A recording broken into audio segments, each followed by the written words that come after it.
Dear Sir or Madam, welcome to AEIT International Annual Conference 2021. This is the presentation of the paper Electric Ultrafast Charging Stations, a Real Case Study by the authors Pasquale Franzese, Antonio Di Pasquale, Diego Iannuzzi and Mario Pagano from University of Naples, Federico II, Italy. Enjoy the video.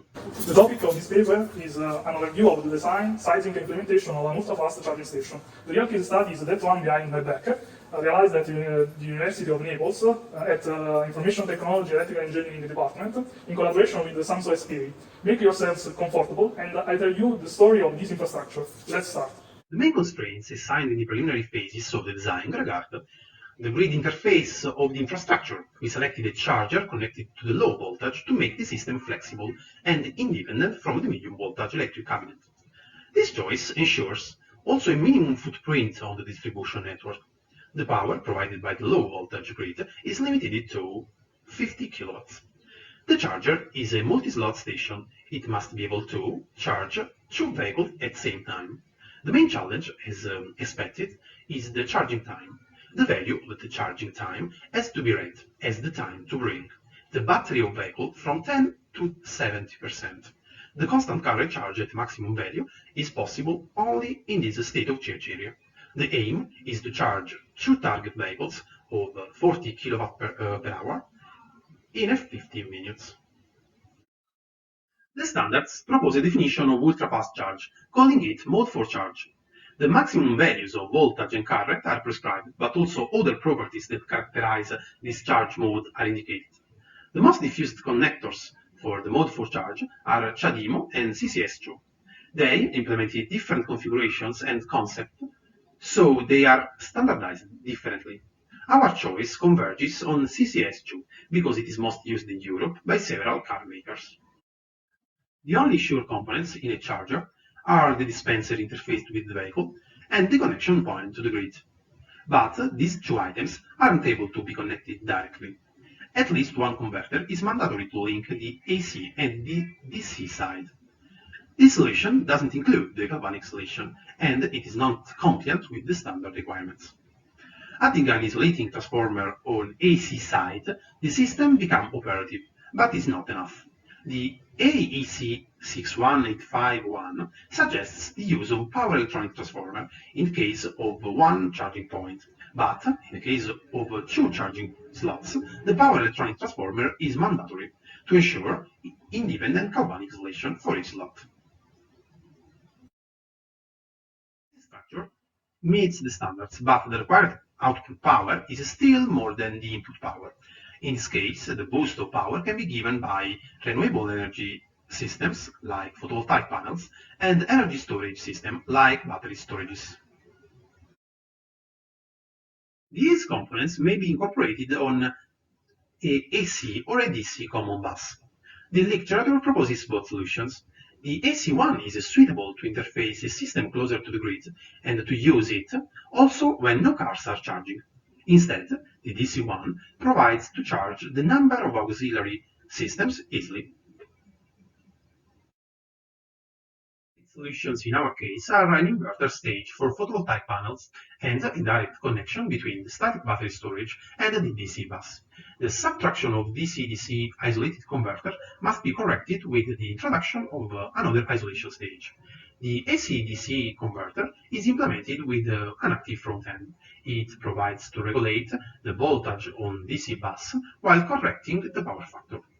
The DC-DC isolated converter is implemented with a single active bridge that allows stable voltage regulation, also when primary and secondary sides vary a lot. Bidirectionality is not granted because vehicle-to-grid is not common practice in ultra-fast charge. Battery sizing approach is based on this energy balance equation. On the left side, there are the energy provided by the grid, and that one from the static battery during the vehicle charging. On the right side, there are the energy absorbed by the vehicle in its charging phase, and the energy to recharge the storage with the grid after the vehicle charging. All the energy terms are scaled with regard to the efficiency of conversion nodes. The parameter lambda means the contemporary factor. The detail of sizing is available scanning the QR code. Here it is reported a schematization of our infrastructure that is supplied by the AC grid at 400 volt and 50 Hz. And we can distinguish three main sections: the input, internal, and output one. The input section is constituted by low voltage transformer and an AC-DC converter, the active front end.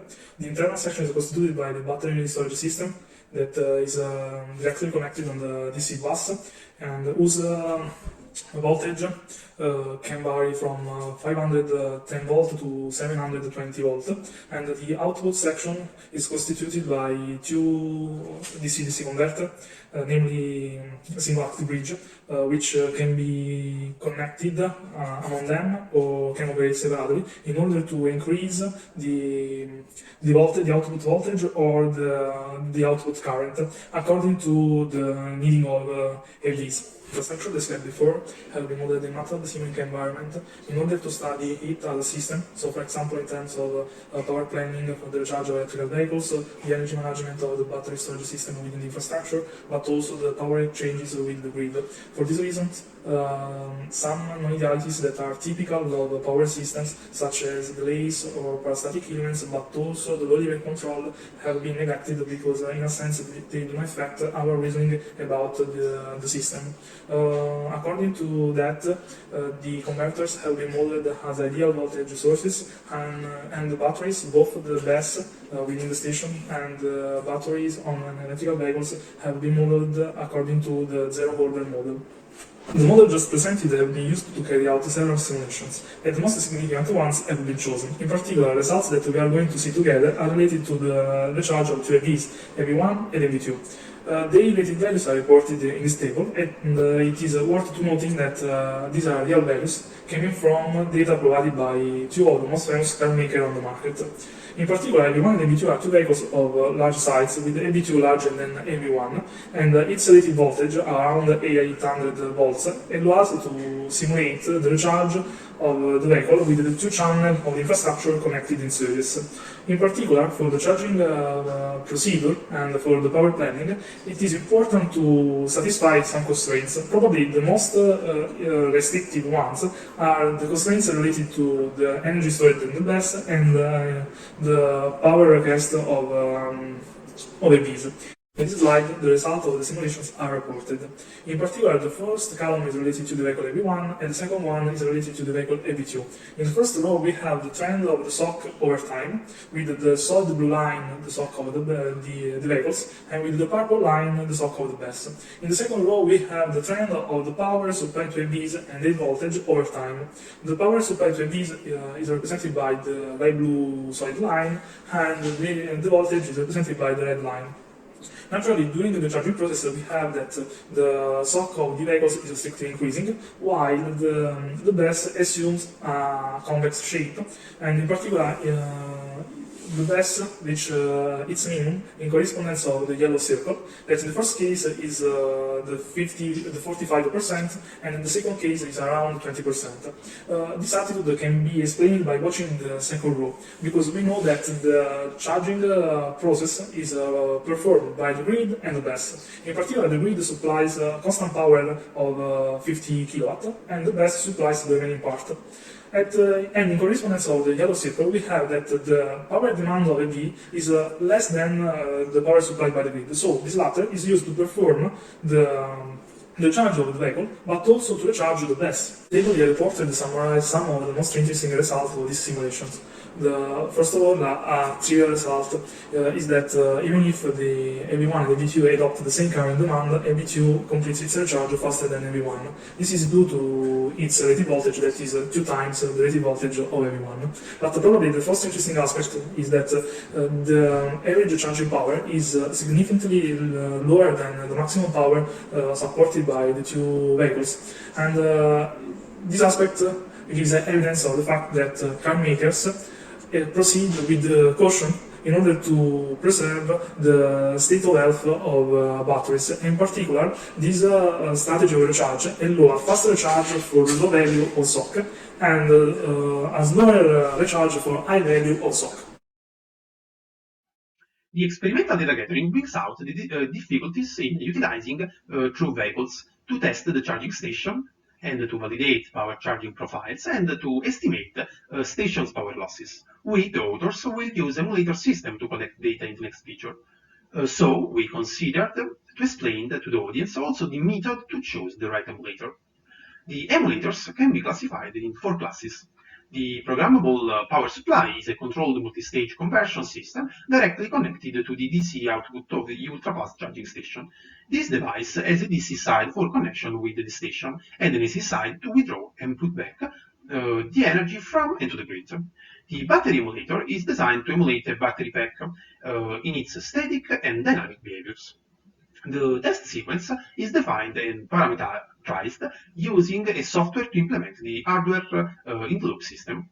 The AV emulator replicates the charge of vehicle as an electric load and in communication standard protocols. Unlike a battery emulator, the AV emulator is not installed directly on the station, but is connected to a dispenser through the charging connector like a vehicle. The charging system emulator is an extension of AV emulator that can emulate vehicles and or charging devices. The system designed for our UFCS prototype is modular battery emulator because the communication tests are not of our interest. The modules of this emulator might be reconfigured in series or in parallel, and it can emulate different type of devices like a CVS. Thank you for watching the video. Don't forget to send your questions to my mail or to those of the other authors. Please have a good day. See you. Bye.